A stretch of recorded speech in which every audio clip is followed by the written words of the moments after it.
We started in 1997. A man named Mike Carmichael came to me and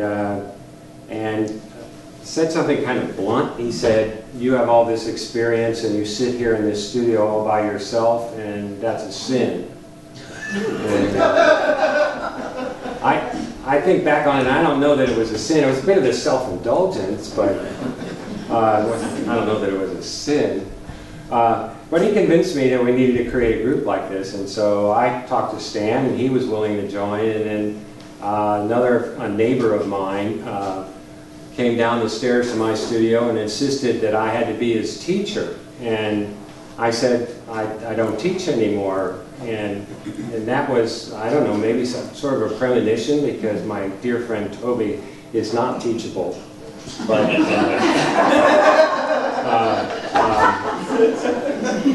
I loved having him come once a week, and he had his own studio under his house, but he would come over at my house and pour paint all over the place and, you know, create chaos. But I love Toby. He's wonderful. And we had Toby with us for several years, and then he and his wife moved to North Carolina to be closer to their relatives and grandchildren. So we lost Toby. But Toby was our folk art, self-taught, anti-academic painter.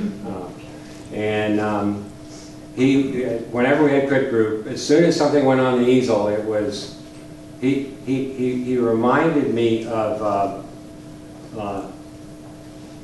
the singer, it'll come to me. Always used the word far out every time you talk to him, and you do it on talk shows and everything else. But anyway, Toby would just burst with enthusiasm when he saw what was on the easel, but you couldn't get him to tell you why he did that. But that was Toby. You know, he was very impetuous and very spontaneous, and that was what was good about his work too.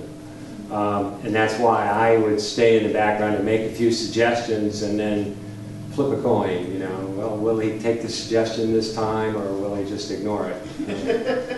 So I really don't. But in another way, he would introduce me at parties and say that I was their teacher, you know, the whole group. And that's not my role. I don't see my role with Crit Group to be a teacher.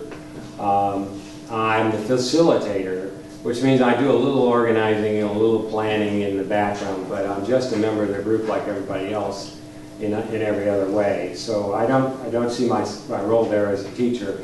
And I'm hoping that while we are talking about crit groups, that people who want to create a crit group think of it that way too, because there are so many workshops around the country. You see these ads in the back of all the art magazines, you know, take this workshop, and people flock to the workshop because they like the artist's work, and then for the next 5 years their work looks just like that artist's work. And you can see from the variety of the work here that that's not the way our crit group works. I'm not having any influence on anybody any more than anyone else in the group does.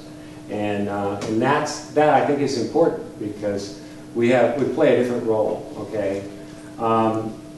Also, when Mike contacted me about joining the group, I was reading a book by Ted Orlando. It's called A View from the Studio Door. And there's a picture of a door. It's a beautiful piece of metal work. It looks like Bradley Sanders' work or something. I certainly don't have that in my studio door. But anyway, I started reading it, and it was really pretty bleak. I mean, it talks about all the problems for the visual artists with the so-called art world in America. And for example, when he talks about education, he talks about what a nice situation it is to be in art school. He happens to be a photographer, and he teaches in a community college in California, but he went to Stanford. And he went to art school, and then he went to Stanford for his graduate degree. But he says that art school was such a comforting place, because everybody was doing the same thing you were, which was working full-time at making art, and you had all these people supporting you. And leaving was sort of like diving into an empty swimming pool, because you go on with life and you find out you can't make money off of what you do, and so you compromise on what you do to make money, or you find another job, and then you make your art making a second job, which you do, you know, in the wee hours of the night while everybody else is sleeping to be able to do the other job, their one job the next day. And I was getting pretty depressed as I read through this thing. For example, when people leave colleges or universities with a degree, whether it's a BFA or an MFA, 1 out of every 5 is making any art 5 years after they leave. That's pretty tragic, especially when some of them are on loans and paying so much to get that degree. But it's just it's a reality. You have children, you take on jobs that have lots of demands on you, and he goes on to talk about how important it is for an artist to make art that matters. And making art that matters requires a tremendous amount of time, investment. Malcolm Gladwell wrote a book called The Tipping Point. Maybe some of you are familiar with that book. And Toby used to talk about it all the time. You got to put in, what was it, 60,000 hours until you hit the tipping point where your work starts to fall together and have importance and the world recognizes you and all of this. Well, most of us never get that, you know. We don't have the time for that, and we don't get that. But to do art that matters requires a consistent practice, working on it on a regular basis, not just picking it up 2 weekends a month or something. And the last chapter in his book was real important. It talks about community. And he says, maybe that what I'm going to tell you in this chapter is the only way that artists can keep doing art that matters throughout their life after they've taken on other responsibilities in life and gone on from college. And it's basically what we're doing. It's get together with a group of people that are also artists and give one another support. So I don't find it offensive or uncomfortable to call us a support group. Okay, but we're not a support group like we have some kind of a disease, unless making art is a disease. You know, we're not a support group in the sense that we have some kind of a weakness, unless making art is a weakness.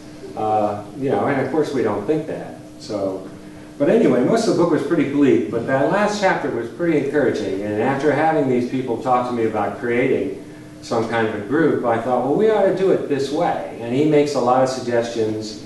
He says some of the ones he's been in were, you know, they'd come and they'd have dinner and they'd bring their spouses, and their spouses would learn to appreciate what their spouse does and so forth and so on. Others were more like a bag lunch thing or whatever. The form doesn't really matter. It's what you get from the group that matters. You get affirmation for what you're trying to do.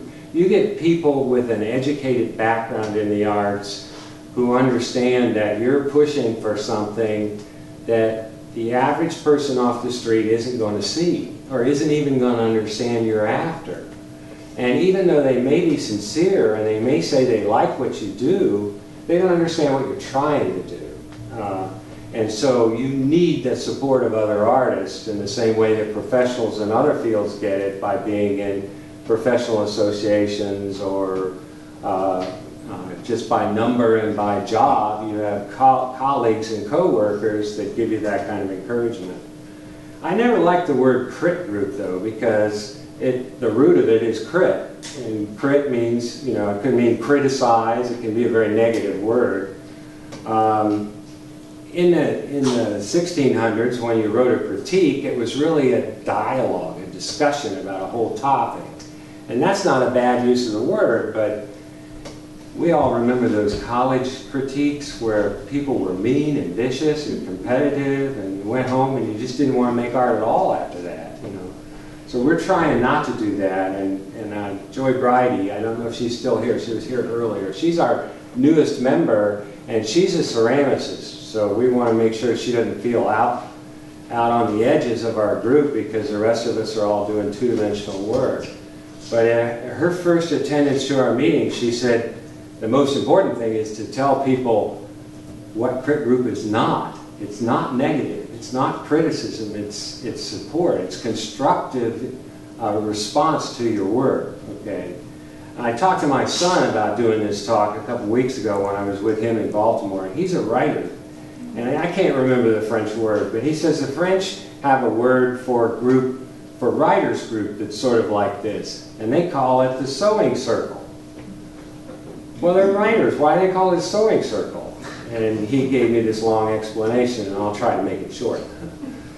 When they go to a sewing circle, like in the 19th century, you would be working on your own quilt or whatever, on a little quilt loom, but they might take somebody's and put it on a bigger loom, and everybody in the room would join in and start working on that same quilt. And writers, they struggle with something the rest of us do, but we call it in painting, we call it the blank canvas. And they call it writer's block. And in France, they cure the writer's block by being in something like our crit group. They all come with their laptops, and somebody says, I don't know where to go with this story. And everybody in the room writes about 4 paragraphs and emails it to the person that's having the problem. You're not going to use it lock, stock, and barrel, but it's going to get you over that writer's block. I can't tell you how many times that's happened to me by having crit group every 2 weeks. I just don't know what I'm doing here, and somebody in the group will tell me what I'm doing because they can see it. They can see it sometimes better than I can. Okay?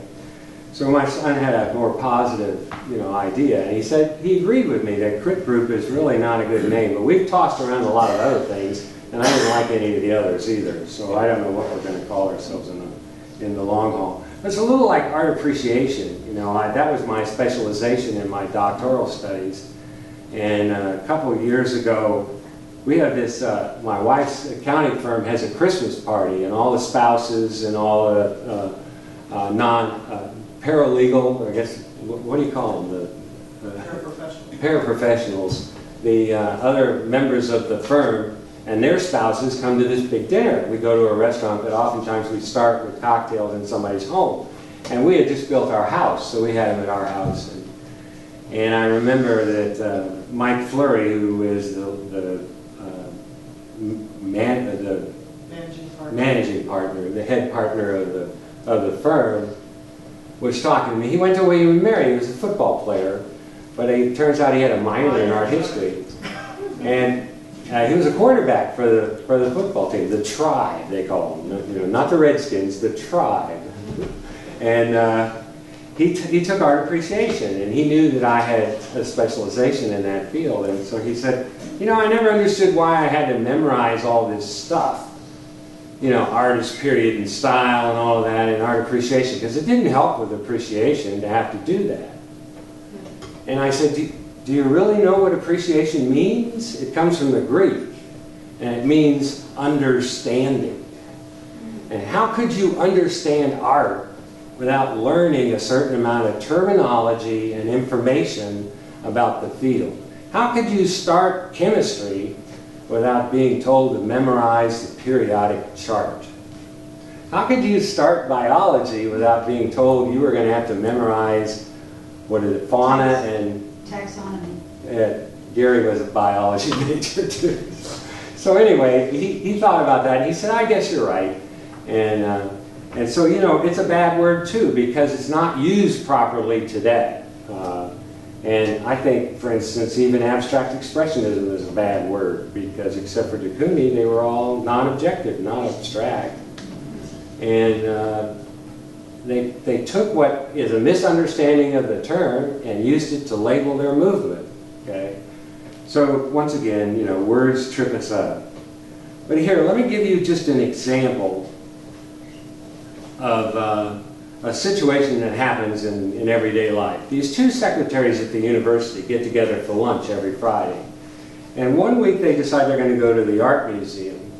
And they walk into the museum, and they sit in different rooms, and they look at work, and then they go to lunch. And they have this conversation, and, well, what did you like?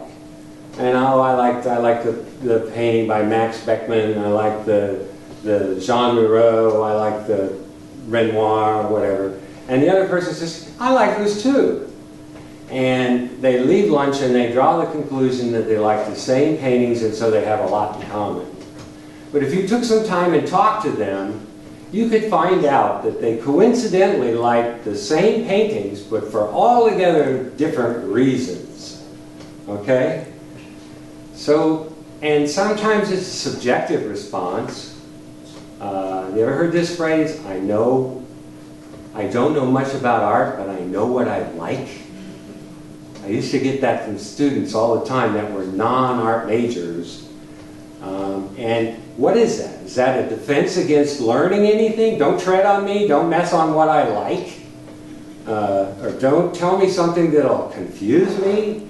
And so when students would say that, I would always say yes, but at the end of this course, you're likely to know something about art that very likely could change what you like. Because understanding transfers over and affects our feelings, okay? So, these two gals didn't investigate far enough to find out whether they really had the same values.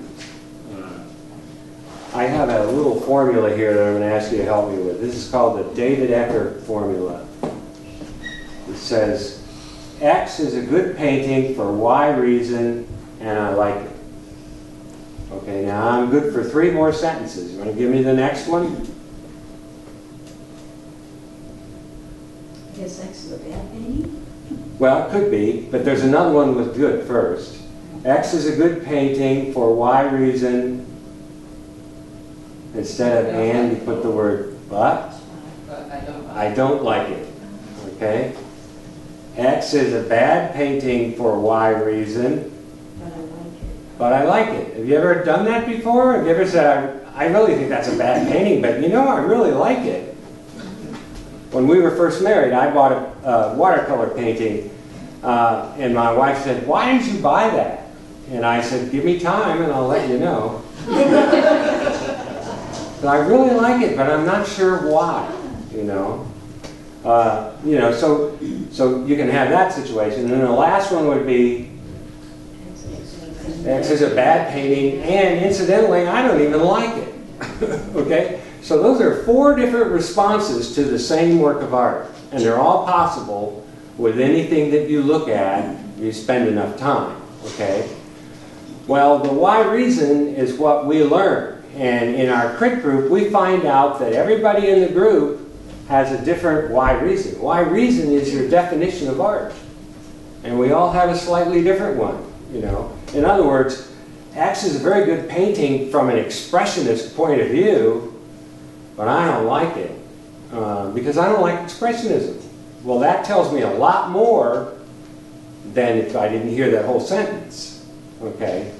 In other words, you almost disqualify yourself as a critic of expressionism because you say you don't like it anyway. Okay? You following me? All right. Okay. So that's the David Ecker formula. One more thing I have to say about this, though. You can draw a line right through here. We're not as concerned about whether we like each other's work or not. Over time, we probably do. But it isn't what really matters. It's this part. So this is the objective side, and this is the subjective side. Okay? So in the little write-up that I gave about the crit group, I talked about another book by Edward de Bono, who was a psychologist. And he talks about the 6 hats of creative thinking, and I talk about the different hats that we wear. There's one hat that we don't wear, and that's the black hat, which is just, well, that idea won't work. Don't go there. Don't do that. Never put your point of emphasis in the corner. Shouldn't do that. You know, don't do it. That's awful. You know, we don't say things like that because obviously if they're trying to do it, maybe they're trying to break a rule and make it work or something like that. Okay, so we're not into negative criticism. But the other hats, what de Bono says is that we tend to confuse a discussion by wearing all these different hats at too quick intervals. In other words, we're thinking creatively, and then we're thinking logically, and then we're thinking another way, and we don't stay with the same hats. And so one of the things I'm hoping to do, haven't done as much with our group, as a facilitator is to get people to stay together with what they're looking at and talking about and the type of thinking that they're doing, okay? So in other words, we're all doing lateral thinking at the same time. We're all saying, well, what if? What if you did this? What if you did that? We're brainstorming about ways that this problem might be solved. Because creative problem solving and artwork does not find a right answer. It finds an answer that can be right, but it may not be the only answer that can be right. Everybody understands that. But we have to work at that, and we have to think in certain ways in order to make sure we stay on a path that will get us there. We don't know the right answer for somebody else. We only know what they're struggling toward or what they're working for. For example, with Judy's paintings, I was talking earlier with somebody about her sense of place. Everything that she chooses is based on walks that she goes on when she's looking around and she looks at something and it just takes her breath away. She's very romantic. And she's very in tune to certain things about the natural environment. She takes a snapshot, she goes back to her studio. If she can't get what she needs from the snapshot, she goes back and looks again at the scene. And if she works on the painting and it's not working, she says, what is it about this place that I'm not getting in my painting? And we're of help to her if we can say, well, what if you did this, or what if you did, what's the feeling? What is it you're trying to accomplish? And Stan said one time that that path that's in the horizon is what the painting is about. And something clicked in her head, and she understood that struggle for a sense of place that she'd been working with for years and had never really been able to describe. So ways of thinking is more important here than solutions, because we're going to find the solutions. And criticism is the kind of criticism that's constructive, because we're already really good at being our own critics. We tear this stuff apart in our own minds, and we come and we want to put the thing on the easel and instantly tell everybody what's wrong with it. But that's not what you should do. You should put it on the easel and then sit down. Don't say anything. Wait for the other people's response and see what a real honest response is. So we want to separate the objective from the subjective, and we want to take our time with a work of art. We want to look at it on its own terms. That's what you would hear in college. You know, deal with the work of art on its own terms. Don't go to de Kooning and ask for Andrew Wyeth. He's not Andrew Wyeth. He's not going to tell you a story the same way. So we have those problems that we have to work through, and that is partly a matter of dealing with a work of art on its own terms. So we kind of got in a rut about 2 or 3 years ago, and I decided that I would share an approach that we've used when we teach art appreciation called the Feldman model.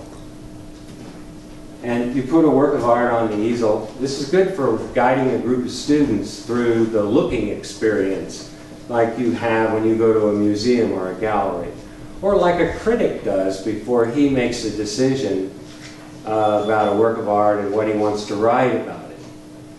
You spend a lot of time looking and taking in what's in front of you in the work of art. You describe what you see there. Name everything in the painting. Even if it's just a stroke or a mark or a shape, or if it's a tin can and an orange and an apple, you identify everything in the picture. You place everything in the picture plane in your mind. You begin to take all this information in. It turns out that this model that Feldman stole from another scholar, whose name was Ralph Smith, and he taught at the University of Illinois. Edmund Feldman heard Ralph Smith talk about this model. He stole it from the legal profession. Any of you watch the ID channel on television? Investigation Discovery Channel? It's all about murder. And the murder happens in the first minute. And the rest of the hour is about the investigation and the court trial and the final decision in the case. And it's fact gathering that starts the whole thing. The whole 15 minutes before the first commercial is all fact gathering. It's describing the victim. It's describing the people the victim knew. It's describing the crime scene. It's describing everything that happened in that situation. And that's what an investigator does. I had a good friend whose name was Goldstein. He wrote a whole series of books on paintings. He was a lawyer. He was using this same idea, and he was looking at paintings, and he was writing them for middle school aged children. There's a book on, let's see, the one I remember the most is the one I loved reading with my son. It was about The Peaceable Kingdom by Edward Hicks. But there was a book on Winslow Homer. There was a book on, you name the artist, he did one, because his publisher kept saying, let's do another, let's do another, let's do another. They were little books. You could read them in 20 minutes. And they were an investigation of the painting. As you read the story, you were getting the facts about the painting. And you were being taken through this process very slowly. This is the looking experience. This is how you deal with a work of art. You don't walk in, look, and make a snap decision. That's just a judgment. And we're going to postpone that as long as we can. We will make a judgment eventually, but we're not doing it yet, okay? Then the next thing, because this thing is visual, unless it's conceptual art, we're going to look at the way it's put together, and that's the formal analysis. And that's what we learned in basic design in college and so forth. That's what we call the composition of the painting.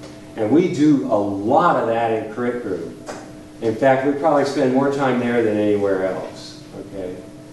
Then we move into something that's a mix of the objective and the subjective. It's called interpretation.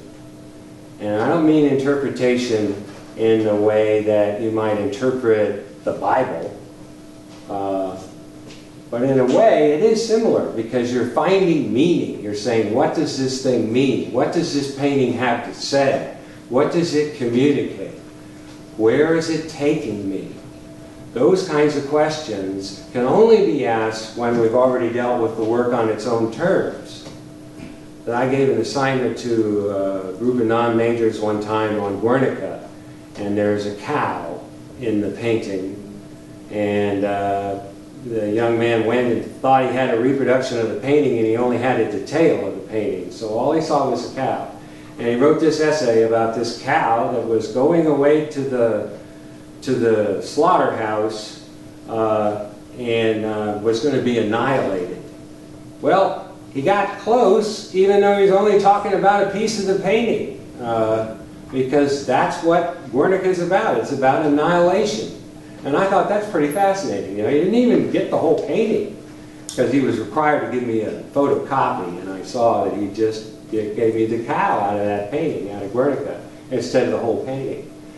But if you go back and you check your interpretation against these facts and this composition, you'll get support for your interpretation, or you'll fail to get it.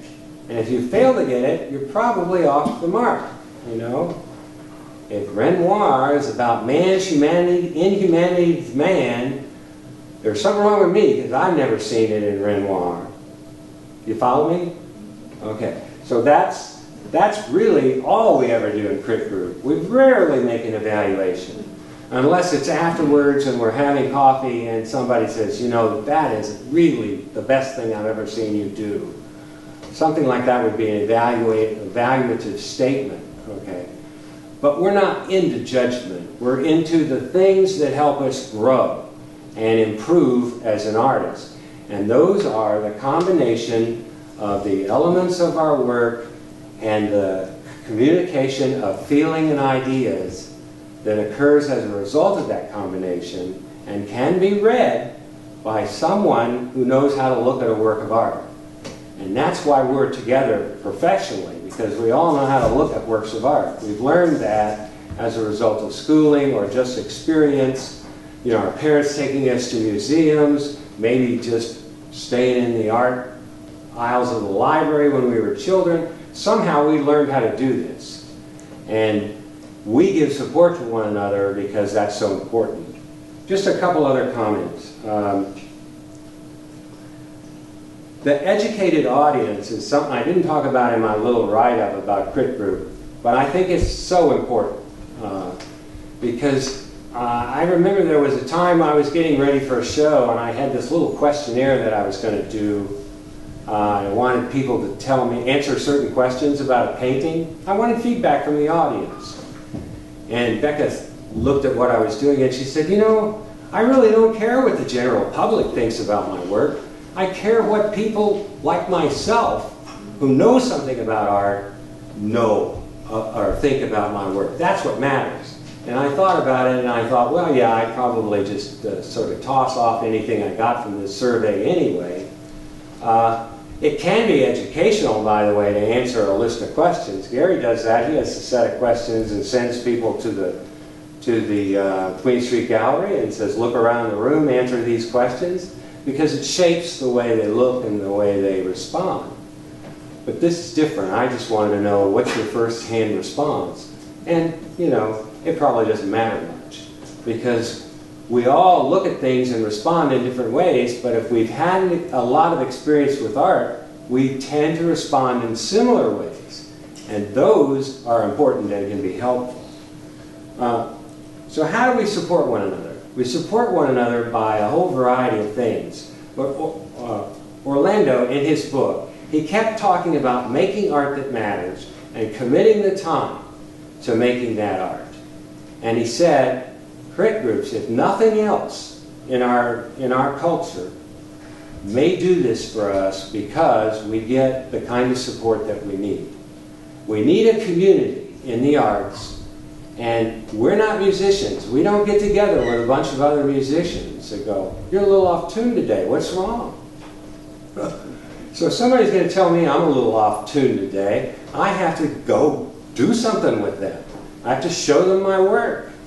And I have to get that on a regular basis, and that'll motivate me to work on a regular basis. And so we meet twice a month, and that's enough to, you know, oh, let's see, Friday I got a Crit group. I got to get something half done. Not done, half done. Because if it's half done and I put it on the easel, I'll get a lot of talk. If I put it on the easel and I say it's finished, they're going to be really quiet. They're not going to have anything to offer. Oh, they might. They might even interpret it. But they can give you constructive criticism that can support the way you finish the work that you're showing. It takes a lot to show things that are unfinished. It takes guts and courage. I never liked people watching over my shoulder when I was drawing. I'd go to public places and I'd sit and draw.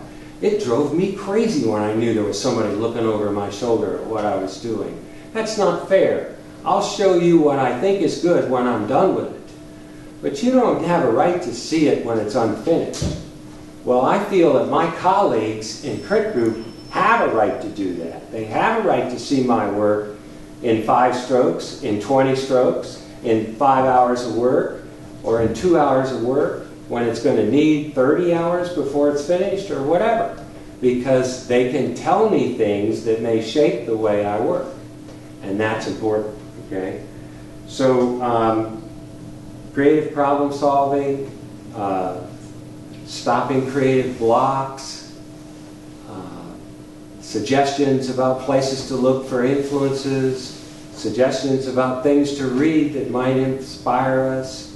And it's going to be different for each one of us. We trade reading material, we trade books, we trade photos out of magazines. We keep notebooks ourselves that support our own work and then also support other people's work.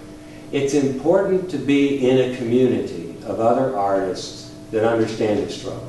Okay, now one other thing. We got in a rut a couple of years ago where we talked more about the struggle than we talked about the work. And we got on this thing about suffering, what you suffer from. You can go on the internet and you can find statements by hundreds of artists about suffering. We love to suffer, all of us, but artists especially love to suffer, you know. And I finally said, nah, this is over. And Stan, I think, said, if this is going to be a confessional, I'm out of here. Because he's a retired minister, among other things. He was a healthcare advisor to Doug Kinnett. He's done a lot of things in his lifetime. He was a philosophy major at Dartmouth. But he doesn't want to be a counselor to the other people in our group, and none of the rest of us really want to be that to each other. We have emotional concerns. Sure, we have health problems. We talk about that before Crit Group. We talk about it on the phone during the week. We talk about it individually when we see each other downtown, so forth and so on. We're friends, and friends do that. But we're also professionals. And what we do in Crit Group is about the work. That's what it's about. And we try to keep it objective, and we try not to step on people and hurt their feelings and things like that. We're not in competition. We're there to talk about growth and development. And that's why I like De Bono's book. One of the hats is called the green hat. And we need to do more of that, I think, with our Crit Group, is look at somebody's work and say, let's look back. Let's see what you were doing 2 years ago, and talk about what we see that shows growth in your work. Because that's part of that 60,000 hours before you get to that tipping point where you create a masterpiece. I don't believe in genius and I don't believe in masterpieces, but I have to admit that there are people that are geniuses, and I have to admit that there are paintings that are masterpieces. And I don't for a minute think that it isn't possible that somebody in this Crit Group could be both. Both a genius and also a person who paints a masterpiece. You know that song by Bob Dylan, you know, about when I paint my masterpiece? I dream that in my sleep all the time. Maybe I will. Maybe I'll paint a masterpiece. But I'll have a better chance of it if I have the support of my friends in Crit Group. But we're going to have a workshop in September, and if any of you are interested, I'll ask for your names and phone numbers tonight before you leave. If you're interested in coming to that workshop, I hope to have a date for it, but I don't have it yet. I didn't find the office at the Presbyterian Church. I'm thinking I'll have it there because they have a wonderful projection system, and it's a nice room and has an adjacent kitchen so we can have lunch together. But I want to work with people who want to convene their own Crit Groups, because I've had a lot of phone calls in the last few years saying, can I join your group? And it really needs to be a small group, and it needs to stay together so you really get to know one another. I think that there are people in my group that know me inside out, and they know when I'm just fiddling and when I'm doing something that is art that matters. And they know when I just slap something together to have something to show on Thursday. I wish they'd tell me more often, but they do know. And I can tell by their comments. And we have a group of people that are committed to getting work done on a regular basis and participating in the crit of other people's work so that they grow also. So when we wear that green hat, we can see our own growth and we can see the growth in others. And that's community. That's community for practicing artists. There are a lot of ways that this can go. I can certainly think of a lot of groups where they're all photographers. I can see advantages in our group having both photographers and painters. And I think it'll be an advantage that we have a potter, a ceramicist. She doesn't like being called a potter because she's not a production potter, but she makes ceramic art. And we can help her with that, even though we're working two-dimensionally. We've all had enough experience with the basic elements of art that it doesn't matter that it's a piece of ceramics instead of a painting. So I can think of a lot of ways that these groups can come together and combine, not just by geographic location or media and process, but by just the commonality of the things we're working at and working on. So I'm going to stop here except to answer any questions or hear any comments that you might have.